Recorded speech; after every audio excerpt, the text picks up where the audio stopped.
참 좋으신 하나님, 주님의 뜻을 오늘도 보고 듣기를 원합니다.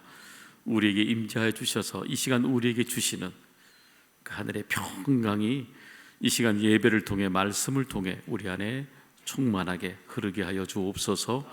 예수님의 이름으로 기도드리옵나이다. 아멘. 네, 이것이 너희 신이다 라는 크리스토퍼 라이트, 우리 선교학자죠, 그분의 책이 있습니다. 이 책을 보면 이 책에는 주로 우상에, 또 우상 숭배에 관한 내용이기도 하지만 우리들이 종종 빠지게 되는 우상의 유혹에 대해서 이 책에서는 강조하고 있습니다. 이 책에 이 우상의 유혹에 대해서 이야기하면서 성경의 출애굽기 32장에 나오는 금송아지 사건의 이야기를 끄집어냅니다.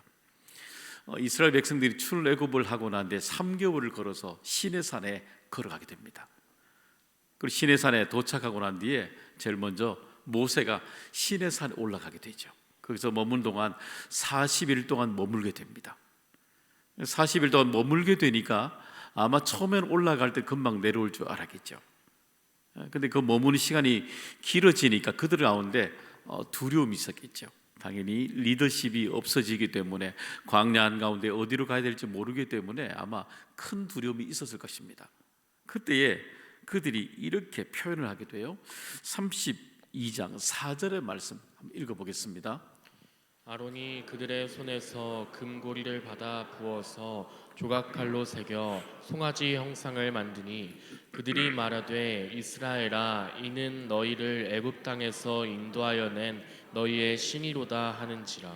그렇죠. 그들이 금송아지를 세우고 난 뒤에 뭐라고 말하냐면 이렇게 말합니다. 너희를 애굽 땅에서 인도하여 낸 너희의 신이로다. 그렇게 표현합니다. 이것이 너희의 신이다. 그렇게 이야기해 줍니다. 놀랍죠? 더 충격적인 이야기는 바로 뒷면에 이렇게 고백하고 있습니다. 그들이 6절에 이렇게 고백하고 있어요. 보시면 읽어보겠습니다. 이튿날에 그들이 일찍이 일어나 번제를 드리며 화목제를 드리고 백성이 앉아서 먹고 마시며 일어나서 뛰놀더라. 그렇죠.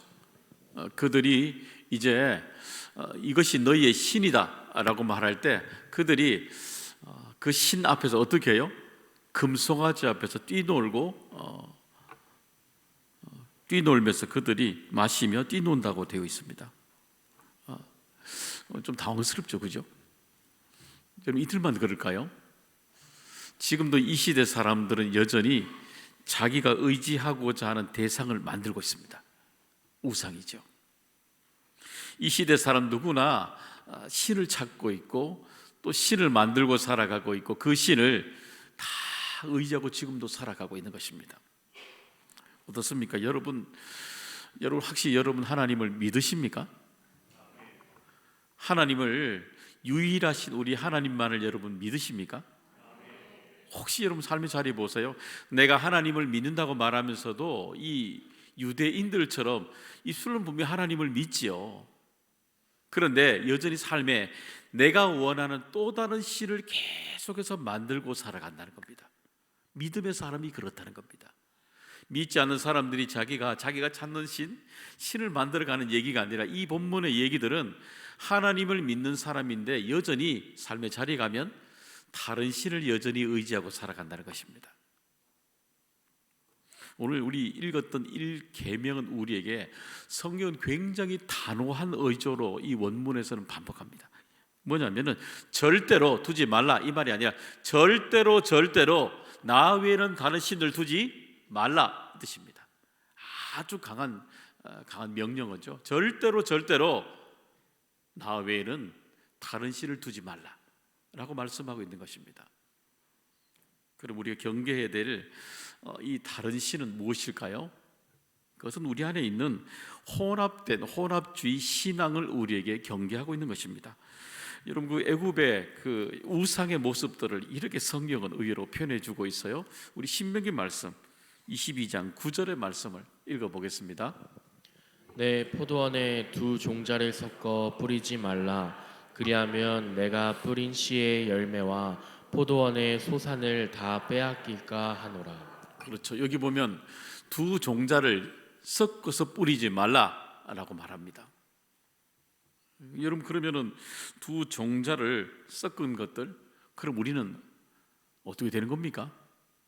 우리 시골에 가면 여러분 그 조그마한 밭에 한 종자만 심는 가정이 있던가요? 저희 시골만 해도요, 콩 뿌리고 그 옆에 뒤편에 파 뿌리고 맨 가히 뒤편에 뭐 합니까? 옥수수도 심습니다. 그리고 짜투리 땅에는요, 호박도 심었습니다. 두 종자가 아니라 우리 집은 네 종자를 심었습니다. 그럼 어떻습니까? 이거 잘못된 겁니까? 무슨 말입니까? 여러분, 천혜향은 오렌지하고 귤을 배합한 거 아닙니까? 얼마나 섞은데도 맛있습니까? 그럼 레드향은요, 한라봉과 귤을 교배한 겁니다. 두 종자를 섞어 놓은 겁니다. 여러분, 그대로 우리 신명기 22장의 말씀을 그대로 내가 가져오게 되면 이렇게 되는 거죠. 우리는 죄를 먹고 산 사람들입니다. 그렇잖아요. 두 종자도 아니라 저처럼 네 종자를 막 뿌리고 살았잖아요. 지난 겨울에 여러분, 우리 한라봉, 천혜향, 레드향 한 번씩 다 먹었지 않습니까? 다 우리는요, 죄를 먹고 산 사람이 됩니다. 무슨 말일까요? 신명기 22장 11절의 말씀도 한번 읽어보겠습니다. 읽어봅니다. 양털과 배실로 섞어 짠 것을 입지 말지니라. 그렇죠. 여러분, 옛날에 털실, 여러분 옛날 어리실 때에 실 하나만 짜서 입었습니까? 옷 여러 가지 다 떨어진 거 다 모아가지고 여러분 종류별로 실 다 이렇게 껴서 여러분 옷 입으시지 않으셨어요? 입으셨을 것입니다. 그러면 여러분들은 이 그대로 본문대로 읽어가게 되면 여러분은 반드시 죄를 입고 사신 겁니다. 그러면 이것이 무슨 의미가 될까요? 여러분, 이게 두 종자를 섞지 말라는 것, 두 실이 엮인 옷을 입지 말라는 것, 이것이 무슨 의미일까요? 그것은 둘 다 애굽의 우상과 관련된 본문이 됩니다. 이것이요. 여러분, 애굽의 그 벽화를 보게, 지금도 남아 있는 벽화를 보게 되면은 애굽의 사람들이 농사를 지을 때에 한 곳에, 당연하죠, 하나만 뿌리는 것이 아니라 두 종자 이상으로 뿌려낸 농사를 지었던 벽화가 그대로 남아 있습니다. 또 그래요. 그 당시에 문헌을 보게 되면 시리아 쪽에서 온 수많은 그 실들을 통해서 애굽 사람들이 화려한 옷을 섞어서 입었다는 흔적들이, 문헌들이 그대로 남아 있습니다. 한마디로 말하면 뭐냐면요, 이렇게 하나님이 출애굽을 했을 때에 이 애굽에서 생활했던 풍습들이죠, 그들 가운데 애굽 생활에 살아왔던 그 풍습들을 아예 어때요? 자기가 애굽의 풍습에서 먹고 마시고 입고 살아온 모든 것들을 단절해라는 겁니다.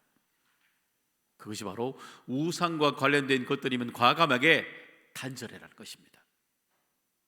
왜냐하면 이들이 400년 동안 이렇게 애굽 생활의 풍습에 익숙한 채로 살아왔기 때문인 것입니다. 우리 종종 그런 말 하잖아요. 10년이면 뭐가 변합니까? 강산이 변합니다. 20년이 지나면 사람들이 성인이 된다 그럽니다. 30년이 지나면요, 세대가 통째로 바뀌어 간다 그럽니다. 그러니까 400년이니까 여러분, 세대가 바뀌는 것을 10번 이상이나 경험했던 세대 아닙니까? 그러니까 하나님이 보실 때 경계하는 게 뭐냐면 애굽의 400년 동안 풍습으로 인해서 이스라엘 백성들이 가지고 있는 그 믿음이 변질되었다고 본 거예요. 그들이 애굽 생활의 풍습에 먹고 마셨던 애굽의 풍습을 따라 살아왔던 400년 동안에 믿음이 변질되었다는 겁니다. 혼합되어 있다는 겁니다. 그것을 경계하는 것입니다. 그렇기 때문에 광야에 나왔을 때에 그 애굽 생활에 젖어왔던 모든 풍습들을 싹 다 지우라는 겁니다. 그 안에 내면에 숨어있는 혼합되어 있는 모든 것들을 싹 지우라는 겁니다. 제일 첫물입니다. 광야에 불었을 때 제일 처음 시작한 것은 뭐든 지우라는 겁니다. 정결하게 하라는 겁니다. 여러분 어떠세요? 여러분 이 세상을 살아가면서 우리 안에 믿음이 이렇게 혼합되어 있는 것, 교회에 올 때랑 문을 열고 나갈 때랑 따로 얘기하는 것 어쩔 수 없는 겁니까? 여러분 어떻게 하면 우리가 믿음이 혼합되어 가고 있는 이 신앙생활에 있어서 어떻게 하면 우리가 온전한 신앙으로 하나님만을 믿고 살아가며 의지하고 살아갈 수 있겠습니까? 그것은 오늘도 우리 여러분 이 예배를 드리면서 내 안에 뺄셈이 일어나야 됩니다.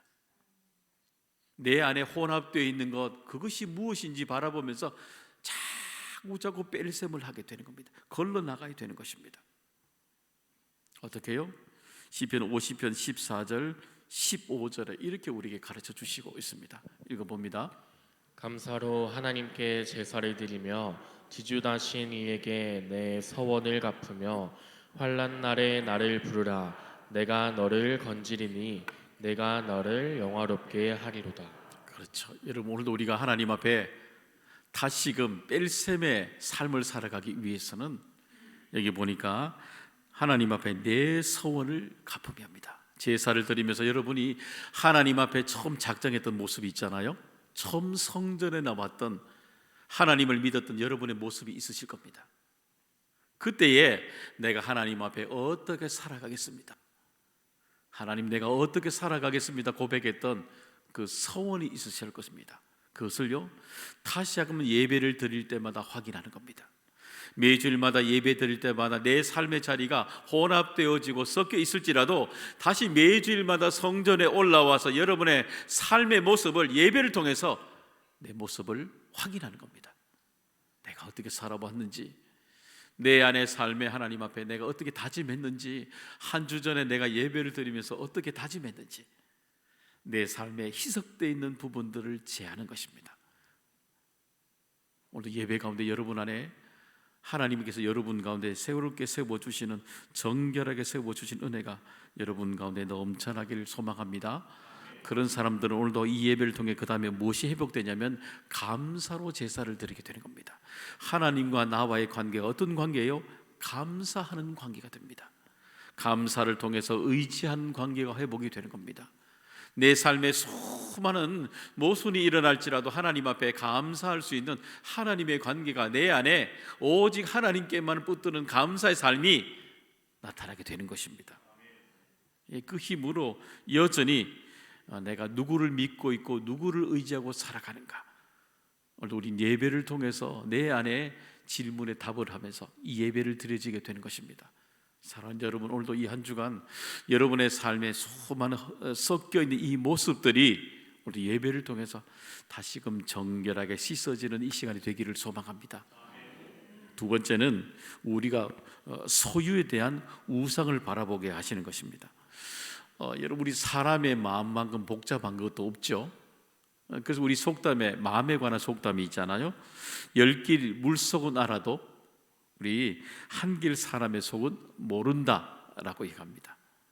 여러분, 그만큼 우리가 가지고 있는 사람들의 마음이 그만큼 복잡하죠. 잘 알지 못합니다. 여러분, 우리 출애굽에 있었던 바로의 마음을 보면 우리는 잘 알 수가 있습니다. 이 바로가 이 모세를 통해서 직면했을 때 10가지 재앙을 만나게 되잖아요. 근데 보시면 우리는 이런 질문이 됩니다. 바로가 10가지 질문을 경험할 때까지 이스라엘 백성들을 절대 보내지 않습니다. 왜 그럴까요? 우리들 같으면 한 번입니다. 나일강이, 여러분, 피로 물든다는 건 뭐냐면은 이 나일강이 신입니다. 물의 신인데 물을 주관하는 신이 피로 변했다는 것은 신의 멸망을 말합니다. 큰 충격이겠죠. 여러분, 우리 같으면 이런 일이 일어나게 되면 기겁을 할 겁니다. 그래서 이 첫 번째 재앙을 맞고 난 뒤에 반드시 우리 같은 대부분이 다 항복하고 백기를 들 것입니다. 그런데 이 바로가 10번이 이어질 때까지, 재앙이 이어질 때까지 절대로 변하지가 않습니다. 왜 그럴까요? 왜 그렇게 이 바로가 이스라엘 백성들을 떠나보내지 않을까요? 그것은 바로 마음속에 있는 소유에 대한 집착 때문입니다. 집착. 그 이스라엘 백성들이 내 것이라는 겁니다. 내 것이기 때문에 내어줄 수 없다는 겁니다. 이 소유에 집착이 있는 거예요. 그러니까 이 소유가 얼마나 무서운지 여러분, 이 출애굽이 일어날 때에 10가지 재앙보다도 더 무서운 게 뭐예요? 내 안에 집착이에요. 너무 무서워요. 세상이 멸망해가고 얼마나 엄청나게 변해갑니까? 그것보다도 더 무서운 재앙이 뭐냐면 내 안에 붙들고 있는 집착이에요. 집착. 내 것이라는 집착 말입니다. 물론 때로는 우리 안에 집착이 필요합니다. 그 집착 때문에 내가 돈을 모으기도 하고 또 살아갈 에너지도 나오고 희망도 돼요. 건강하게 사용하게 되면. 근데 그게 부정적으로 내 안에 집착이 사용될 때에 잘 보셔요.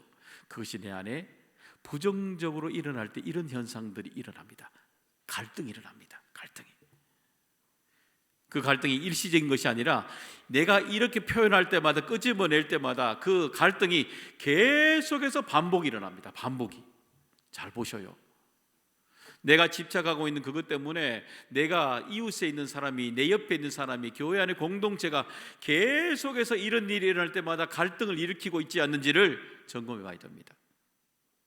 이 병이에요, 병이요. 이게 재앙보다 더 무서운 소유에 대한 내가 가지고 있는 집착입니다. 집착. 얼마나 무서워요? 더 집착할수록 더 갈등이 일어납니다. 정작 본인이 잘 몰라요. 그렇기 때문에 내 주변에 일어나고 있는 이 집착이 어떤 현상이 일어나고 있는지를 봐야 되는 겁니다. 왜냐하면 생명의 근원이 되는 우리의 마음이 고장이 났기 때문입니다. 마음이 고장났기 때문에 그래요. 여러분, 그럼 이 고장난 마음에 있는 소의 집착이 성경은 우상이라고 우리에게 성경은 가르쳐주고 있습니다. 골로새서 3장 5절의 말씀 읽어보겠습니다. 그러므로 땅에 있는 지체를 죽이라. 곧 음란과 부정과 사욕과 악한 정욕과 탐심이니 탐심은 우상 숭배니라. 그렇죠. 여러분, 음란과 사욕 같은 정욕 같은 경우는 표가 많이 나요. 근데 내 안에 내면에 숨어 있는 이 탐심이죠.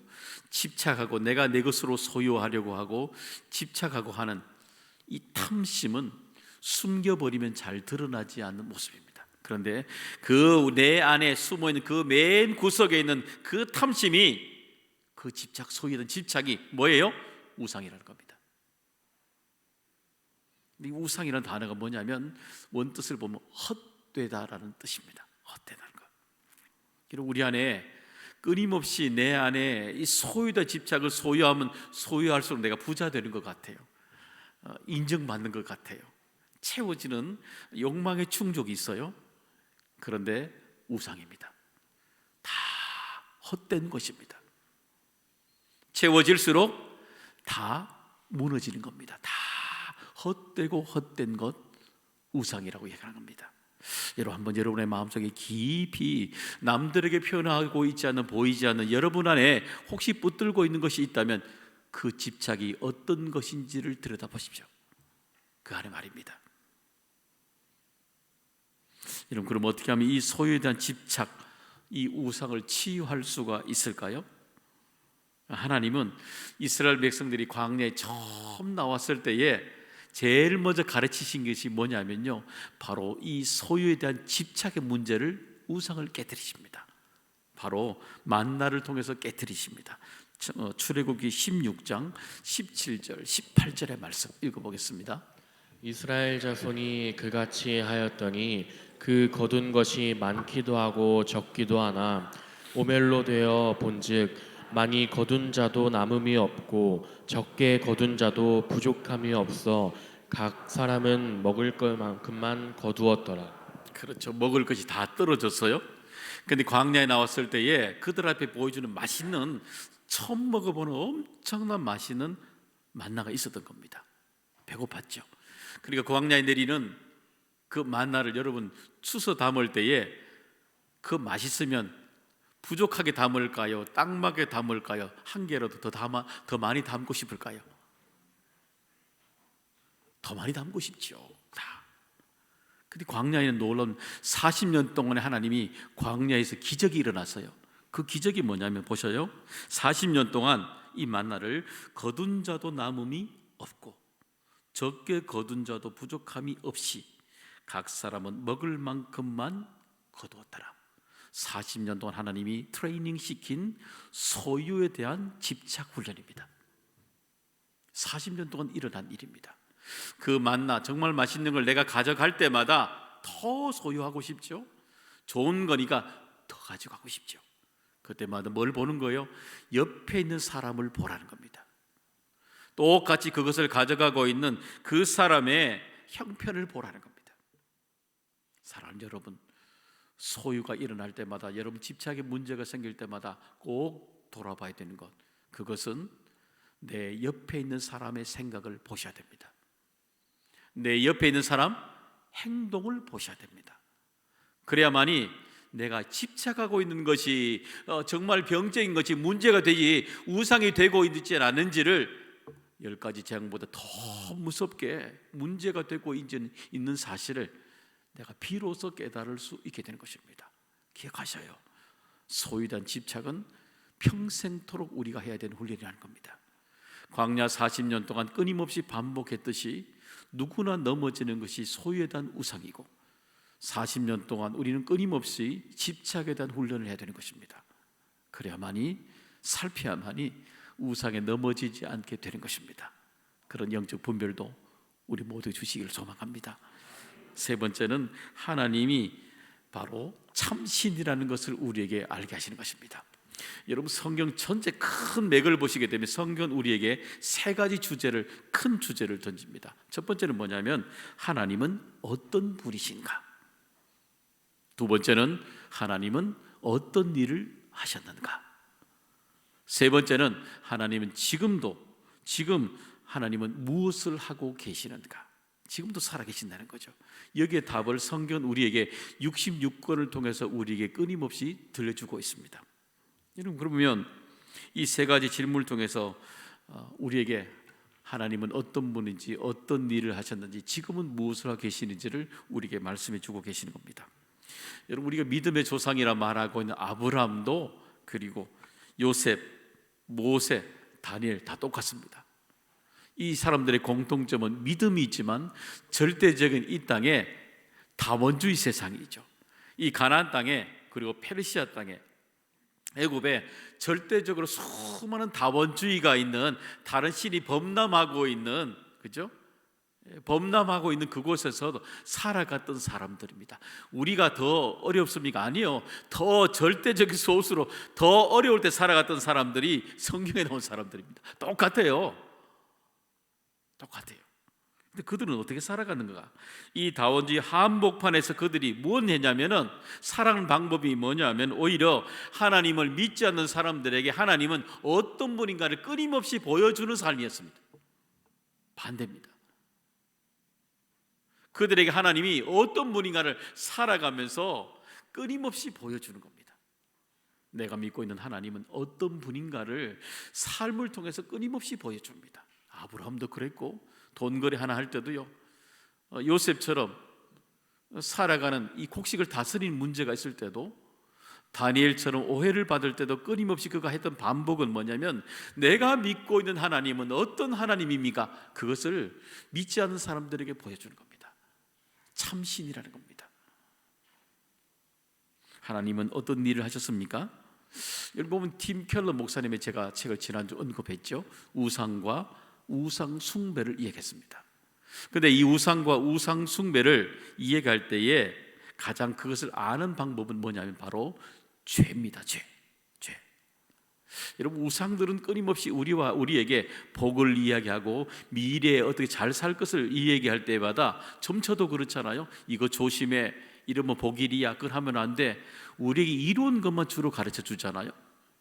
그런데 하나님은 우리에게 처음 만날 때 우리에게 그렇게 가르쳐 주지 않아요. 반대입니다. 성경은 철저하게 우리를 만날 때 우리가 알고 있는, 우리가 몰랐던 죄를 이야기합니다. 반대입니다. 죄를 통해서 우리의 삶이 얼마나 어떻게 살아가고 있는지, 내 삶의 방향이 어디로 흘러가고 있는지 우리에게 이야기합니다. 그리고 그 삶에 죄 가운데 살아가는 인생을 위해서 하나님이 이 땅에 우리를 위해서 무엇을 하셨는가, 무엇을 하실 수밖에 없는가, 예수 십자가의 그 보혈의 은혜가, 부활의 은혜가 왜 일어날 수밖에 없었는가를 우리에게 찾아오시는 하나님을 설명합니다. 분명한 차이점이죠. 세 번째, 지금 하나님은 그러면 무엇을 하고 계시는가 말씀입니다. 여러분, 요한복음 5장에 보면 38년 된 병자의 얘기를 다루고 있습니다.